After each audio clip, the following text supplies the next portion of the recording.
একবার বিশর হাফি রহমতুল্লাহি আলাইহি আল্লাহর নবী মুহাম্মদ আরবি সাল্লাল্লাহু আলাইহি ওয়াসাল্লামকে স্বপ্নে যুগে দেখলো।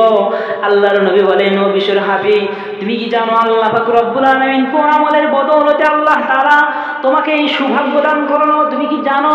বিশর হাফি রহমতুল্লাহি আলাইহি বলেন, ও আল্লাহর নবী, আমি তো এটা বলতে পারি না কোন আমলের বদৌলতে আল্লাহ তাআলা আমাকে এই সৌভাগ্য দান করেছে। বিশর হাফি রহমতুল্লাহি আলাইহি আল্লাহর নবীকে জিজ্ঞাসা করলো, ইয়া রাসূলুল্লাহ, আপনি বলেন কোন আমলটার বদৌলতে আল্লাহ তাআলা আপনার দিদার নসিব করলো?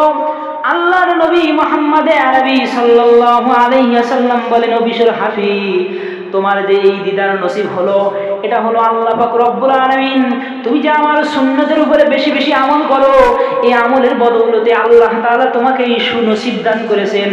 আল্লাহর নবী বলেন, বুখারী শরীফের হাদিস, আল্লাহর নবী বলেন, মান রাআনি ফিল মানামি ফাকাদ রাআনি ফা ইন্নাশ শাইতানা লা ইয়াতামাসসালু আলা সূরাতিহি।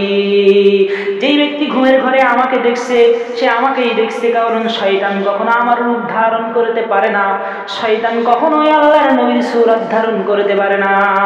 যদি কেউ ঘুমের ঘরে আল্লাহকে দেখে তাহলে এটা মিথ্যা হতে পারে, কেন কোনো ব্যক্তি যদি আল্লাহর নবী মুহাম্মদ আরবি সাল্লাল্লাহু আলাইহি ওয়াসাল্লামকে ঘুমের ঘরে স্বপ্নে দেখে তাহলে এটা কখনোই মিথ্যা হতে পারে না, এটা সঠিকই সঠিক।